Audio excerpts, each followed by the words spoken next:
স্বামীকে খুশি রাখার ৮টি সুন্দর উপায়। ১. কখনোই স্বামীর আগে খাবার খাবেন না। চেষ্টা করুন একসাথে বসে খেতে, এতে ভালোবাসা আরও বাড়ে। ২. স্বামী ঘরে ফেরার আগে ঘুমিয়ে পড়বেন না, তার সাথে কিছু সময় কাটান, দিনের গল্প শুনুন। ৩.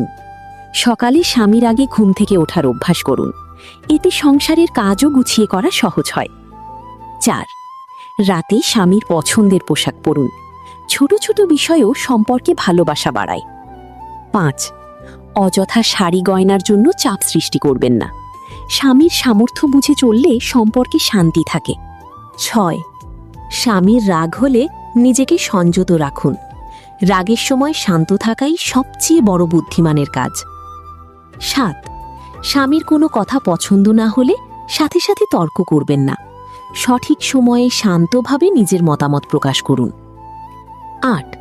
স্বামীর সাথে কখনো উচ্চস্বরে কথা বলবেন না, সম্মান আর নম্রতা সম্পর্ককে দীর্ঘস্থায়ী ও সুন্দর করে তোলে।